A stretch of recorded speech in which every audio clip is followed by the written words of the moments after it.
किसी जंगल में वट वृक्ष पर घोंसला बनाकर एक बाज अपने परिवार के साथ रहता था। बाज के परिवार में उसकी पत्नी बाजिन और उसके 2 बच्चे थे। वह बाज बड़ा ही बूढ़ा और कमजोर हो चुका था और इसी वजह से अब उसे अपने परिवार का पेट भरने के लिए दाना पानी जुटा पाना बड़ा मुश्किल हो गया था। वह हर रोज जंगल में दाना पानी की खोज करता, लेकिन उसे कहीं भी दाना पानी नहीं मिलता था। बाज का परिवार इसी तरह थोड़ा बहुत जो मिल जाता उसी में अपना गुजारा कर रहा था। प्यारे दोस्तों, कभी कभी तो वह चारों रात में भूखे ही सो जाते थे और जब कभी बाज को कहीं कुछ दाना पानी मिलता तो वह उसे अपने बच्चों और अपनी पत्नी बाजिन को लाकर देता और खुद भूखा सो जाता। एक दिन की बात है, बाज के बच्चे बहुत भूखे थे और उनके पास खाने के लिए कुछ भी नहीं था। तब बाज की पत्नी ने बाज से कहा, हे स्वामी, चलो किसी अन्य पक्षी से भीख मांगकर कुछ दाना पानी ले आते हैं, नहीं तो हमारे बच्चे भूखे ही मर जाएंगे। प्यारे दोस्तों, बाजिन की ऐसी बात सुनकर बाज कहता है कि प्रिय, भले ही हमारे दिन बुरे चल रहे हों, लेकिन हम भीख नहीं मांग सकते। अगर हमने भीख मांगी तो हमारे बच्चे भी भीख मांगकर खाना सीख जाएंगे। तब बाजिन कहती है कि स्वामी, अगर भीख मांगने में आपको इतनी ही परेशानी हो रही है तो जाकर हमारे लिए कहीं से भोजन ढूंढ कर लाइए। अब बाज अपने परिवार के लिए भोजन ढूंढते ढूंढते बहुत दूर निकल जाता है। प्यारे दोस्तों, बाज कई दिनों तक भोजन की तलाश करता है। वह बाज भूखा प्यासा भोजन ढूंढने में लगा रहता है और कई दिन बीत जाते हैं। उसके बाद बाज अपने घोंसले में वापस आया और इस बार वह अपने साथ बहुत सारा दाना पानी लेकर आया था। यह देखकर बाज की पत्नी और उसके बच्चे बड़े प्रसन्न होते हैं। पूरा परिवार पेट भर भोजन करता है। भोजन करने के बाद बाज की पत्नी कहती है कि स्वामी, मुझे माफ कर दीजिए, मुझे आपसे भीख मांगने की बात नहीं कहनी चाहिए थी। इस पर बाज कहता है कि प्रिय, मैं तुम्हें एक कहानी सुनाता हूं, तब तुम्हें मेरी बात समझ में आएगी कि मैंने तुमसे क्यों कहा था कि भीख नहीं मांगनी चाहिए। और जो भी मनुष्य इस कहानी को सुन लेगा वह कभी गरीब नहीं रहेगा, न ही उसे भीख मांगने की जरूरत पड़ेगी। प्यारे दोस्तों, बाज अपनी कहानी प्रारंभ करता है और कहता है कि प्रिय, बहुत समय पहले की बात है। किसी गांव में रमेश नाम का व्यक्ति रहता था। रमेश का जन्म एक गरीब परिवार में हुआ था। रमेश के परिवार में वह और उसकी पत्नी सिर्फ 2 ही सदस्य थे। कच्चे घर में वे अपना गुजारा कर रहे थे। वह गरीब आदमी पूरे दिन मजदूरी करके अपना और अपनी पत्नी का पेट पालता था। इसी तरह दोनों का जीवन चल रहा था। समय के साथ उसकी पत्नी गर्भवती हो जाती है। यह सुनकर रमेश बहुत खुश होता है। वह सोचने लगता है कि अब हमारे घर में भी एक नन्हा सा पुत्र खेला करेगा, हम उसे गोद में खिलाएंगे। पर जो उसके और उसके परिवार के जीवन में होने वाला था, उससे वह बेखबर था। धीरे धीरे समय गुजरता है और अब उस गरीब के घर में वह दिन भी आ जाता है जब उसकी पत्नी एक बच्चे को जन्म देने वाली थी। उसे उसका पति एक अस्पताल में भर्ती कराता है। प्रसव का समय जब निकट आता है तो वह गरीब आदमी कुछ पैसों का बंदोबस्त करने चला जाता है। फिर लौटते समय अपने होने वाले बच्चे को लेकर मन में सपने संजोने लगता है। तब तक उसके पास यमराज का बुलावा आ जाता है। उसकी एक दुर्घटना में मृत्यु हो जाती है। वह गरीब आदमी अपने होने वाले बच्चे को देख भी न सका। शहर के कुछ लोग उस आदमी का अंतिम संस्कार करते हैं तो दूसरी तरफ उसकी पत्नी अस्पताल में अपने बच्चे को जन्म दे रही होती है। जब उस बेचारी को यह खबर मिलती है कि उसके पति की मृत्यु हो गई है तो उसका कलेजा फट जाता है। उस बेचारी का दुनिया में सिर्फ उसका पति ही तो था, अब वह भी उसे छोड़कर चला गया था। अब वह फूट फूट कर रोने लगती है, हे भगवान, यह तूने कैसा मेरे ऊपर दुखों का पहाड़ गिरा दिया। मेरा जो सहारा था उसे ही मुझसे छीन लिया। कम से कम इस बच्चे का तो ख्याल किया होता जिसका अभी जन्म भी नहीं हुआ है। पैदा होने से पहले ही तुमने उसके सर से पिता का साया हटा दिया। अब कौन इस बच्चे का पालन पोषण करेगा। वह दुखियारी अस्पताल में ही अपने पति को याद करके बुरी तरह से रो रही थी। उसे समझ में नहीं आ रहा था कि संतान के आने की खुशी व्यतीत करूं या पति के जाने का दुख। कुछ नगरवासियों ने उसे समझाया, बहन, जन्म और मृत्यु सब विधाता के हाथ में होता है, इसमें मनुष्य का कोई जोर नहीं चलता। यह भी कहा जाता है कि परमात्मा जो करता है अच्छा ही करता है। इसलिए जो चला गया उसका शोक छोड़िए और यह जो आया है उसके बारे में सोचिए। कई तरह से लोग उस गरीब महिला को समझाते हैं। कुछ ही देर में उसने एक सुंदर से पुत्र को जन्म दिया। बेटे को देखकर उसका दुख कुछ हल्का होता है। वह सोचती है कि अब मैं इस पुत्र को पाल पोस कर बड़ा करूंगी, यही मेरा सहारा बनेगा। अब वह अपने बच्चे को लेकर अपने घर आ जाती है। नगर के कुछ लोग ने उस महिला की कुछ दिन तक मदद की, लेकिन कौन हमेशा मदद करता है। जब कुछ दिन बीत जाते हैं तो मददगार भी पीछे हट जाते हैं। अब वह अपने बच्चे को लेकर बिल्कुल अकेली पड़ जाती है। वह समझ गई थी कि दूसरों की मदद से कितने दिन तक जिंदगी को जिया जा सकता है। यदि हमें जीना है और इस बच्चे को पालना है तो खुद जिम्मेदारी उठानी होगी, खुद कोई काम करना पड़ेगा। इस प्रकार वह महिला दूसरों के घरों में अपने लिए साफ सफाई का काम तलाश लेती है। काम करके जो पैसे मिलते थे उनसे वह अपना और अपने बच्चे का पेट पालने लगी। समय के साथ धीरे धीरे उसका पुत्र बड़ा होने लगता है। जब वह बालक 4 वर्ष का हो जाता है तो उसकी माँ उसे पढ़ाने के लिए नगर के सरकारी विद्यालय में दाखिला करा देती है। उसने सोचा कि मैं अपने बच्चे को पढ़ा लिखा कर इस काबिल बना दूंगी कि उसे कभी किसी के आगे हाथ नहीं फैलाने पड़े। अब इस प्रकार वह महिला मेहनत मजदूरी करके अपने बच्चे को पढ़ाने लगती है। बच्चा भी ठीक से समझता था कि उसके घर में केवल माँ ही है। परिवार का खर्च चलाने वाला उसका पिता उसके जन्म से पहले ही चला गया है, इसलिए वह पढ़ाई भी खूब मन लगाकर करता था। धीरे धीरे बच्चे की उम्र 12 वर्ष की हो जाती है। एक दिन की बात है, वह स्त्री बहुत बीमार पड़ जाती है। उसने सोचा कोई छोटी मोटी बीमारी होगी, इसीलिए कभी उस पर ध्यान नहीं दिया। लेकिन उसकी हालत दिन प्रतिदिन खराब होती चली जाती है। बीमार होने की वजह से वह काम पर भी नहीं जा पाती थी। घर में इतने पैसे भी नहीं थे कि कहीं अपना ठीक से इलाज करा लेती। माँ को अत्यंत बीमार देखकर बेटे को बहुत चिंता होती है। वह बालक कहता है, माँ तुम चिंता मत करो, मैं तुम्हारे लिए अभी डॉक्टर के पास से दवाई लेकर आता हूं, तुम उसे खा लेना, फिर तुम जल्दी ही ठीक हो जाओगी। अपने बेटे की बात सुनकर माँ की आंखें भर आती हैं। वह कहने लगती है, बेटा अब तुम्हें कहीं जाने की जरूरत नहीं है, मेरा भी अब समय आ गया है। मैं तुम्हारे पिता के पास जाना चाहती हूं, लेकिन जाने से पहले तुम मेरी एक बात हमेशा याद रखना। जब तेरा जन्म नहीं हुआ था तब तेरे पिता ने और मैंने एक सपना देखा था कि हम अपने बच्चे को पढ़ा लिखा कर इतना काबिल बना देंगे कि उसे हमारी तरह गरीबी भरी जिंदगी नहीं जीनी पड़े। लेकिन बेटा मैं उस सपने को पूरा नहीं कर पाई। बेटा मैं यदि चली भी जाऊं तो तुम अपने पिता के सपने को जरूर साकार करना। तुम ऐसा कोई काम मत करना जिससे तुम्हारे पिता का नाम खराब हो। तुम इस प्रकार से अपना जीवन जीना कि तुम्हारा नाम दूर दूर तक लोग जान जाएं। बेटा कभी पैसे के पीछे मत भागना। पैसे के लिए तो लोग इतने नीचे गिर जाते हैं कि अपने माता पिता की इज्जत का भी ख्याल नहीं करते। तुम हमेशा अपना नाम कमाना। बेटा हमेशा स्वाभिमानी बनकर जीना। कभी किसी के आगे अपने हाथ मत फैलाना, किसी से याचना मत करना।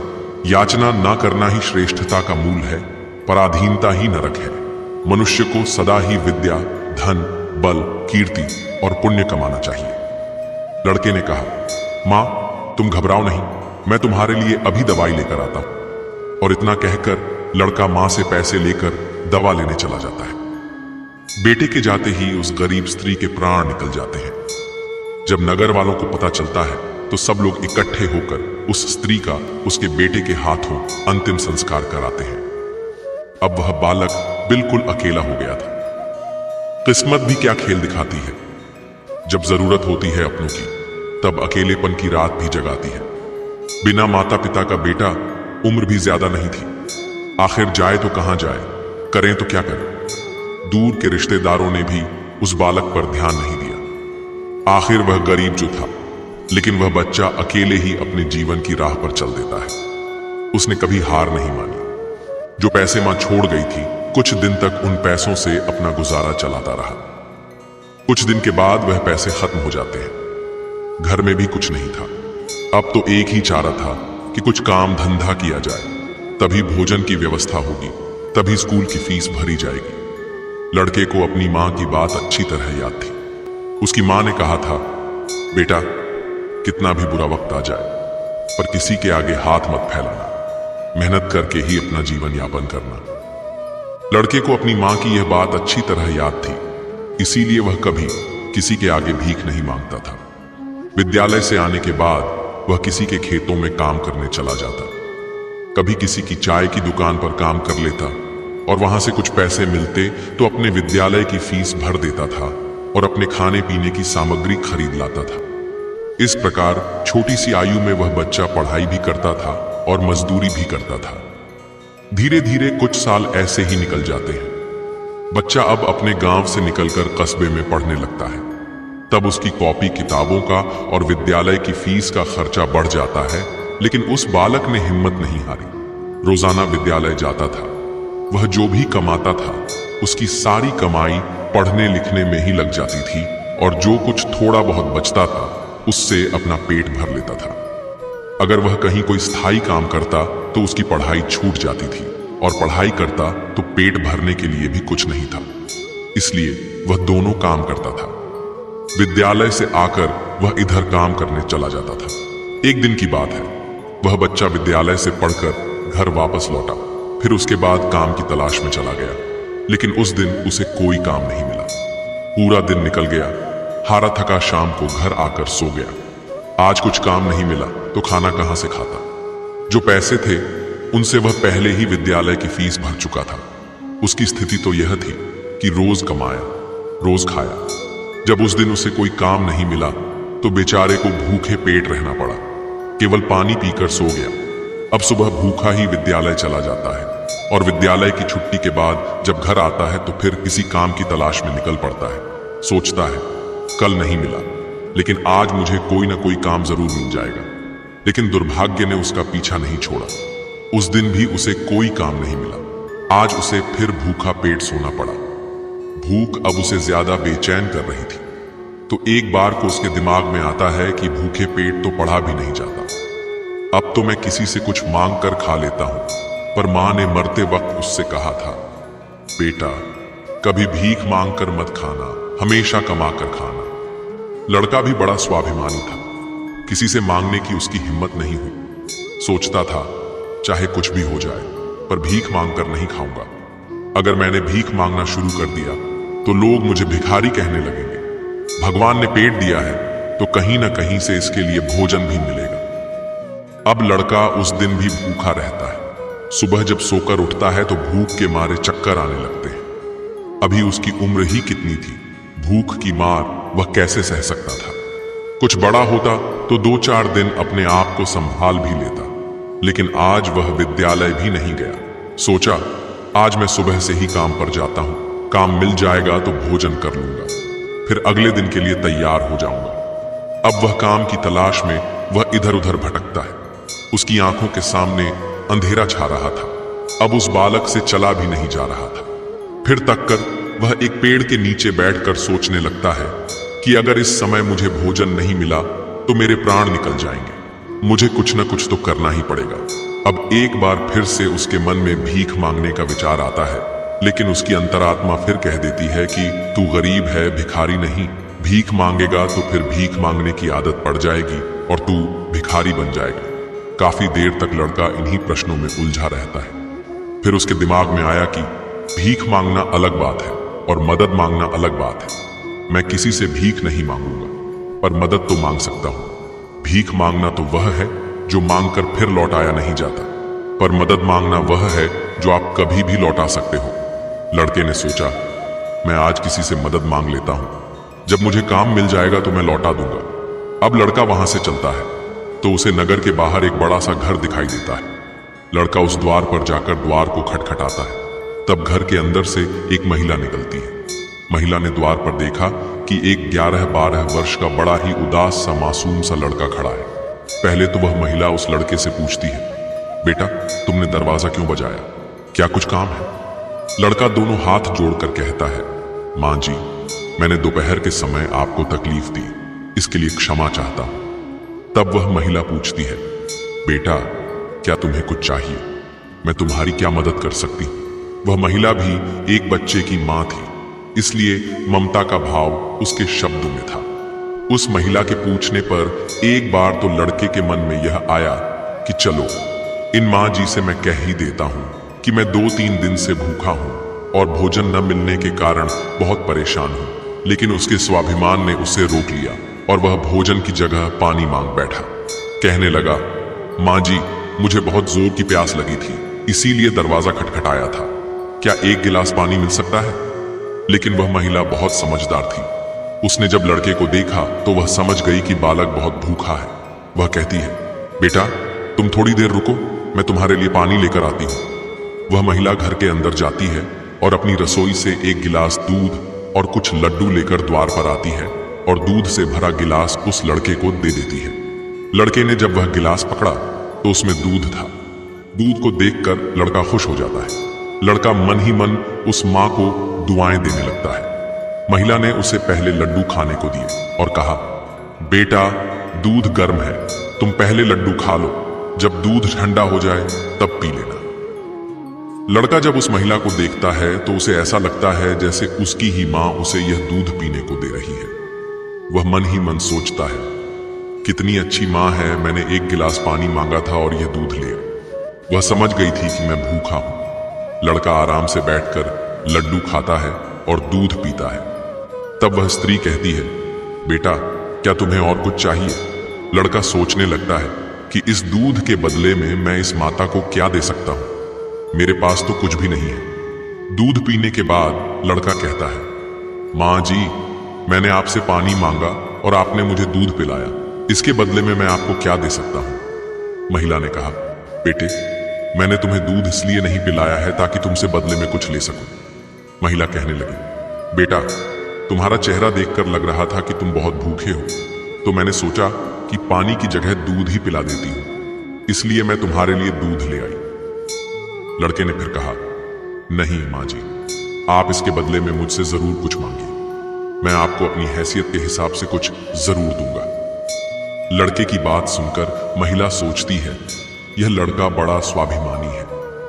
वह लड़का बार बार उससे मांगने की बात करता है तो वह महिला उसका मन रखने के लिए कह देती है कि बेटा मैंने यह दूध पिलाकर तुम पर कोई एहसान नहीं किया है, फिर भी यदि तुम मुझे कुछ देना चाहते हो तो तुम मुझे एक वचन दो कि जिस प्रकार आज मैंने तुम्हारी मदद की है, इसी प्रकार तुम भी जब कभी मदद करने लायक हो जाओ तो किसी जरूरतमंद की मदद कर देना। जिस दिन तुम किसी की मदद कर दोगे उसी दिन तुम मेरे इस एहसान से मुक्त हो जाओगे। उस महिला ने यह बात इसलिए कही थी ताकि वह लड़का अपने आप को मजबूर न समझे और खुशी खुशी अपने घर को जा सके। वह लड़का उस बात को अपने दिमाग में बैठा लेता है। वह उस महिला के पैर छूकर काम की तलाश में आगे को चला जाता है और इस प्रकार धीरे धीरे कई दिन बीत जाते हैं। जिस विद्यालय में वह पढ़ता था उसी विद्यालय में उस महिला का बेटा भी पढ़ता था जिसने उसे दूध पिलाया था। एक दिन वह महिला अपने बच्चे को विद्यालय छोड़ने जाती है तो उसने देखा कि विद्यालय में वह लड़का भी पढ़ रहा था। वह महिला उस लड़के को पहचान लेती है। उसने विद्यालय के मास्टर जी से जाकर पूछा, वह बालक कौन है? तो मास्टर जी ने उसे बताया, उस बालक का नाम अर्जुन है और वह बिना माता पिता का बेटा है। छोटी सी आयु में ही उसके दोनों माता पिता गुजर गए थे। यह जानकर उस महिला को बड़ा दुख होता है। सोचती है, जब इसके माँ बाप नहीं हैं तो फिर इसकी पढ़ाई का खर्च कौन उठाता है? तब विद्यालय के बड़े मास्टर कहते हैं, बहन जी, अर्जुन बहुत ही अच्छा बच्चा है। वह अपनी पढ़ाई का खर्च खुद उठाता है और पढ़ने में भी बहुत तेज है। वह मेहनत मजदूरी करता है और तब जाकर विद्यालय की फीस भरता है। जब कभी वह विद्यालय नहीं आता और अपनी फीस समय पर नहीं दे पाता तो हम लोग उस पर ज्यादा दबाव नहीं बनाते। जब उस स्त्री को अर्जुन की स्थिति का पता चलता है तो वह करुणा से भर जाती है। उसका मन करता है कि वह उस बालक की कुछ मदद करे जिसका कोई नहीं होता। ऐसे ही लोगों की मदद तो करनी चाहिए, तभी भगवान प्रसन्न होते हैं। जिसका कोई नहीं है वह भगवान का है और जरूरतमंद की मदद करने का अर्थ है कि आपने भगवान को प्रसन्न कर दिया। महिला ने सोचा, यह लड़का मुझसे पैसे तो लेगा नहीं क्योंकि यह बड़ा स्वाभिमानी बालक है। तब उस महिला ने बड़े मास्टर जी से कहा, श्रीमान जी, अगर मैं इस बालक की फीस भर दिया करूं तो आपको कोई आपत्ति तो नहीं है? मास्टर ने कहा, बहन जी, आपकी सोच अच्छी है, आप उसकी फीस भरें तो मुझे तो कोई आपत्ति नहीं होगी, लेकिन अर्जुन इस बात के लिए तैयार नहीं होगा। तब वह महिला कहती है, मास्टर जी, मैं उस लड़के की मदद करना चाहती हूँ, आप किसी तरह से अर्जुन को समझा देना, उससे कह देना कि आपकी स्थिति को देखते हुए सरकार ने आपकी फीस माफ कर दी है, तुम्हें फीस भरने की कोई जरूरत नहीं है। मास्टर जी भी इस बात से सहमत हो जाते हैं। वह महिला अर्जुन की पूरे वर्ष की फीस भरकर अपने घर चली जाती है। इस तरह वह हर वर्ष उसके पूरे साल की फीस जमा कर दिया करती थी, ताकि अर्जुन सिर्फ मन लगाकर पढ़ सके। अब तो अर्जुन पूरा मन लगाकर पढ़ता था और अपने खाने पीने के लिए किसी दुकान पर काम कर लेता था। दोस्तों, डूबते को तिनके का सहारा ही बहुत होता है। उस महिला के थोड़े से प्रयास से अर्जुन की अच्छी खासी मदद हो गई। वह अब खूब मन लगाकर पढ़ता था। इसी तरह कुछ वर्ष और बीत गए। अब आगे की पढ़ाई करने के लिए अर्जुन को शहर में जाना पड़ा।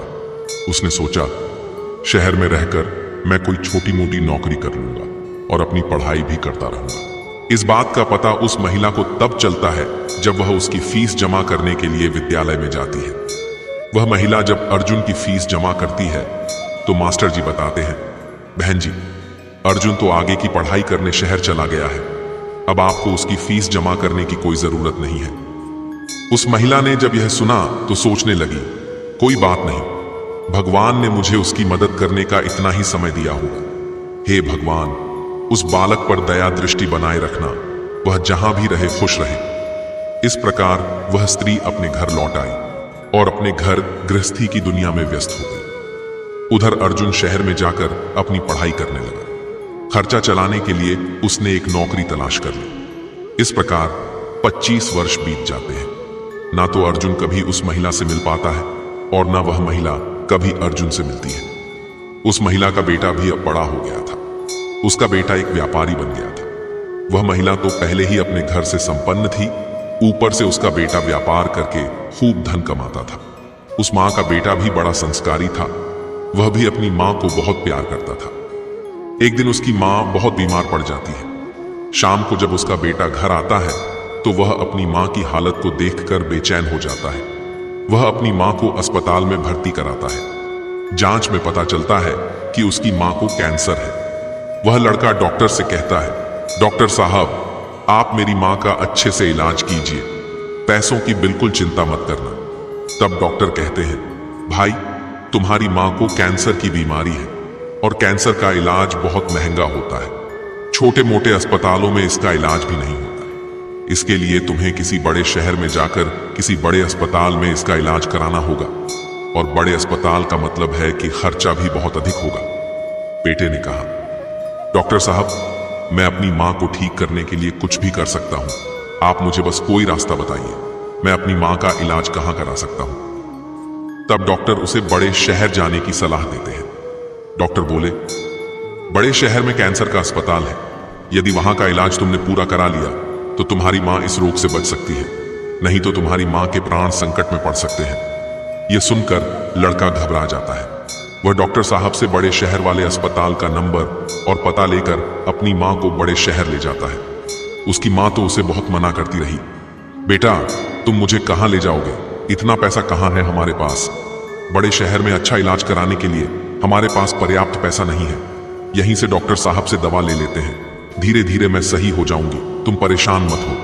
तब लड़का बोला, माँ, इस दुनिया में एक तुम ही तो हो जिसके होने से मुझे कभी अकेलापन महसूस नहीं होता, कभी मुझे किसी बात की चिंता नहीं होती, इसीलिए कुछ भी हो जाए मैं तुम्हें इस बीमारी से मरने नहीं दूंगा।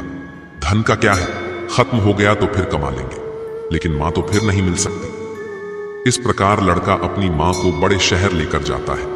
जिस डॉक्टर से उसकी माँ का इलाज होना था, वह डॉक्टर साहब उस समय अस्पताल में नहीं थे, वह किसी मरीज को देखने के लिए विदेश गए थे। अस्पताल के कर्मचारी ने बताया कि डॉक्टर साहब कल आएंगे, तब तक आप अपनी माँ को अस्पताल में भर्ती करा दो। लड़के ने बिना देर किए अपनी माँ को भर्ती करा दिया और डॉक्टर साहब के आने का इंतजार करने लगता है। अगले दिन जब डॉक्टर साहब आते हैं तो वह लड़का अपनी माँ की हालत डॉक्टर साहब को बताता है। डॉक्टर साहब ने भरोसा दिया, जांच के आधार पर मैं कह सकता हूं कि तुम्हारी मां ठीक हो जाएगी, मगर इनका इलाज काफी लंबा चलेगा। लड़के ने कहा, डॉक्टर साहब कुछ भी हो जाए, मैं अपनी मां को ठीक कराकर ही घर ले जाना चाहता हूं, चाहे इसके लिए मुझे अपना सब कुछ बेचना पड़े, कितने ही दिन मुझे यहां रुकना पड़े। इस प्रकार वहां के डॉक्टर ने उस मां का इलाज शुरू कर दिया। अगर छोटे शहर की बात होती तो खर्चा कुछ कम हो जाता, लेकिन वहां का खर्चा तो बहुत लंबा था। फिर भी उस लड़के ने हिम्मत नहीं हारी। प्यारे दोस्तों, मां से अनमोल संसार में कुछ भी नहीं है। डॉक्टर साहब जो दवाइयां लिखते थे वह दवाइयां बहुत महंगी आती थी। लड़का अपनी मां के लिए महंगी से महंगी दवाइयां लेकर आता था। उधर उसका जो व्यापार था वह अपनी मां की देखरेख के कारण उसमें भी समय नहीं दे पाया, तो वह भी ठंडा पड़ गया। कई दिन तक इलाज होता रहा। धीरे धीरे मां की हालत में सुधार होने लगा। बेटे के पास जो जमा पूंजी थी वह खत्म होने लगी। इधर मां को जब पता चलता है कि बेटे के पास अब पैसे नहीं रहे, तो मां कहती है, बेटा तुम इतनी महंगी दवाइयां क्यों ले रहे हो? कहां से डॉक्टर साहब की फीस भरोगे? कहां से दवाइयों का खर्च उठाओगे? तुम्हारा व्यापार भी बंद हो गया है। तब बेटा कहता है, मां तुम चिंता मत करो, मैं तुम्हारा इलाज अपना मकान दुकान सब कुछ बेचकर कराऊंगा। मां भी बेटे की जिद के आगे बेबस हो जाती है।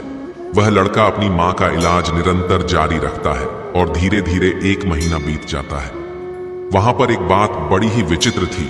उस अस्पताल का जो सबसे बड़ा डॉक्टर था, वह जब उस लड़के की मां से मिलने आता था तो काफी देर उस मां के पास बैठकर बातें किया करता था। ये देखकर मां को भी बड़ा अच्छा लगता था और वह सोचती थी कि अजीब डॉक्टर है, इतना बड़ा डॉक्टर होकर भी जिसके पास बिल्कुल भी फुर्सत नहीं है। वह मुझसे बात करने के लिए इतना समय कैसे निकाल लेता है। दोस्तों, इस प्रकार कई दिन बीत जाते हैं। एक दिन वह लड़का डॉक्टर के पास जाता है और डॉक्टर साहब से पूछता है कि डॉक्टर साहब, अभी मेरी मां का इलाज कितने दिन और चलेगा? डॉक्टर साहब उसे सारी बात बताते हैं कि भाई आप चिंता मत करो, आपकी मां पूरी तरह से स्वस्थ हो चुकी है। मैं भी संतुष्टि के लिए एक बार जांच और करा लेता हूं। उस जांच की रिपोर्ट आ जाने दो, फिर तुम अब अपनी मां को घर ले जा सकते हो। अब तो उस मां का बेटा रिपोर्ट आने का इंतजार करने लगता है। 2 दिन के बाद रिपोर्ट आ जाती है। जब रिपोर्ट आती है तो लड़का फिर डॉक्टर से मिलने जाता है और पूछता है, डॉक्टर साहब क्या मेरी मां ठीक हो गई? कोई खतरे वाली बात तो नहीं है? तब डॉक्टर साहब कहते हैं, भाई चिंता मत करो, रिपोर्ट अच्छी आई है, तुम्हारी मां पूरी तरह से ठीक हो गई है, अब आप इन्हें अपने घर ले जा सकते हो। डॉक्टर की बात सुनकर बेटा खुश हो जाता है और डॉक्टर साहब को बहुत धन्यवाद देता है। लड़का अपनी मां के पास जाता है और सोचता है कि भगवान का लाख लाख धन्यवाद कि मेरी मां बच गई, मेरी मेहनत सफल हो गई। यही बात वह अपनी मां को बताने के लिए जाता है और मां से कहता है कि मां आप अब पूरी तरह से ठीक हो गई हो, अब हम जल्द ही अपने घर जाने वाले हैं। यह बात सुनकर मां भी बड़ी खुश हो जाती है, लेकिन अगले ही पल वह यह सोचकर उदास हो जाती है कि मैं तो ठीक हो गई हूं, लेकिन इस अस्पताल का जो बिल होगा वह लाखों में होगा। कैसे मेरा बेटा चुका पाएगा? इतनी मोटी रकम की व्यवस्था वह कहां से करेगा? उसके पास जो जमा पूंजी थी वह तो सब इलाज में खर्च हो गई। मां को उदास देखकर बेटा समझाता है, मां तुम क्यों उदास होती हो? मैं अपना सब कुछ बेचकर आपके इलाज का बिल चुका दूंगा, घर मकान तो बाद में भी बना लूंगा, इसलिए मां तुम्हें इन बातों की चिंता करने की कोई जरूरत नहीं है। बेटा अपनी मां को बहुत समझाता है। मगर दोस्तों, मां तो मां होती है, उसका अपने बेटे के लिए चिंता करना स्वाभाविक था। मां सोचने लगती है, मेरा बेटा यदि सब कुछ बेच देगा तो फिर वह आगे अपना जीवन कैसे चलाएगा? इसके भविष्य का क्या होगा? वह मां रात भर यही सोचती रही। चिंता करते करते मां और बेटा दोनों की रात निकल गई। जब अगला दिन होता है और उसकी मां की छुट्टी का समय होता है तो अस्पताल का एक कर्मचारी एक लिफाफा लेकर मां बेटे के पास आता है और उस महिला के बेटे से कहता है, डॉक्टर साहब ने आपके लिए यह बिल का लिफाफा भेजा है, आप इस बिल को ठीक से देख लो और इसे चुकाकर अपनी मां को घर ले आओ। बिल का लिफाफा देकर वह अस्पताल का कर्मचारी चला गया। अब वह लड़का उस बिल के लिफाफे को हाथ में लिए हुए सोचता है कि पता नहीं कितना बिल आया होगा। बेटे को चिंता में देखकर मां भी परेशान हो जाती है। मां एकदम से बेटे के हाथ से वह बिल का कागज छीन लेती है। मां उस बिल को खोलकर देखती है। उधर अस्पताल के जो सबसे बड़े डॉक्टर थे वह भी उस समय वहीं पर पहुंच जाते हैं।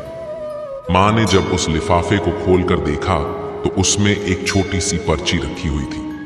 उस पर्ची पर लिखा हुआ था, माँ जी, आपने अपने बिल का भुगतान तो 25 साल पहले ही कर दिया था, जब आपने 2 दिन भूख से पीड़ित बच्चे को 1 गिलास दूध और लड्डू खिलाया था और अगले 5 साल तक उस बच्चे की विद्यालय की फीस भी भरी थी।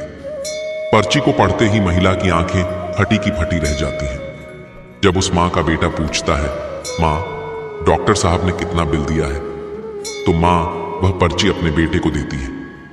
बेटा जब उसे पढ़ता है तो वह भी हैरान रह जाता है। लड़का अपनी माँ से पूछता है, माँ, क्या आप डॉक्टर साहब को पहले से जानती हो? डॉक्टर साहब से आपकी जान पहचान कब हुई थी? तब माँ कहती है, बेटा, मैं इन्हें पहले से नहीं जानती थी, अभी पता चला है। बेटे ने पूछा, फिर इसमें 25 साल पहले की घटना क्यों लिखी है?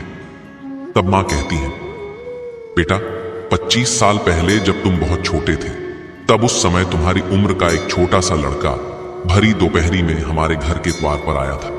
वह भूखा प्यासा था। उसने मुझसे 1 गिलास पानी मांगा था। मैंने बच्चे को देखा तो मैं समझ गई कि वह भूखा है, इसीलिए दूध और लड्डू लाकर मैंने उसे खाने को दे दिए। वह कई दिनों से भूखा था। उसने दूध तो पी लिया, पर वह मुझसे कहने लगा कि माँ, तुम्हारा यह आरण मैं कैसे चुका पाऊंगा? तो मैंने उसका मन समझाने के लिए कह दिया था, जब तुम बड़े हो जाओ, मदद करने लायक हो जाओ, तो तुम भी किसी जरूरतमंद की मदद कर देना। मुझे क्या पता था कि वही लड़का जिसे मैंने 1 गिलास दूध पिलाया था, वह 25 साल बाद इतना बड़ा डॉक्टर बनकर मेरी मदद करेगा। लोग तो आज लेकर कल को भूल जाते हैं, लेकिन उस बच्चे ने मेरा वह कर्ज आज भी याद रखा है। मैं इस बात को सोचकर बड़ी हैरान हूं कि डॉक्टर साहब ही वह बच्चा है। इधर माँ बेटे आपस में बातचीत कर रहे थे, उधर वह डॉक्टर साहब उनके पीछे खड़े होकर उनकी बातें सुन रहे थे।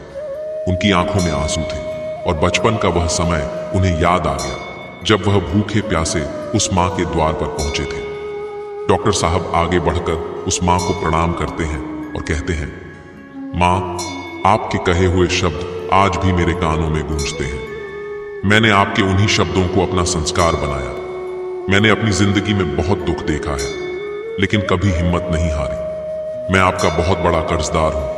यदि आप मेरे विद्यालय की फीस नहीं भरती तो आज मैं इतना बड़ा डॉक्टर नहीं बन पाता। माँ, यह आपकी ही देन है।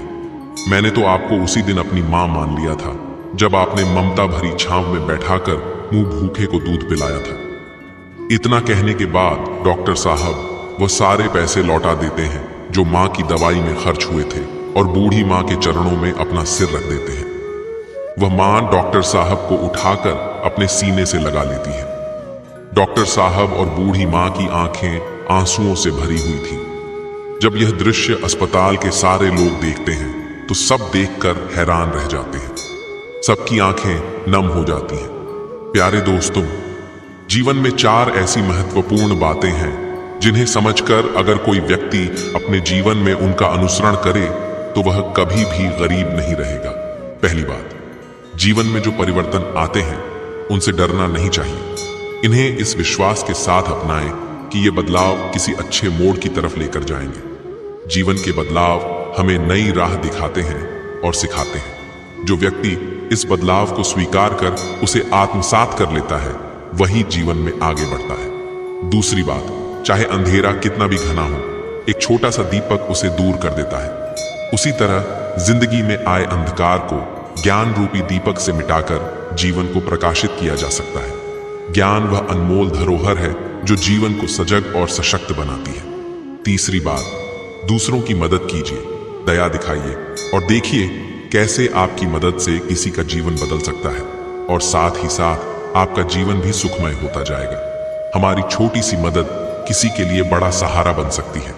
मुसीबत में घबराना नहीं चाहिए, क्योंकि जब एक रास्ता बंद होता है तो कई नए रास्ते खुल जाते हैं। जीवन के कठिन दौर से गुजरते हुए ही हमें अनुभव मिलता है और यही अनुभव जीवन में सफलता की कुंजी बनता है।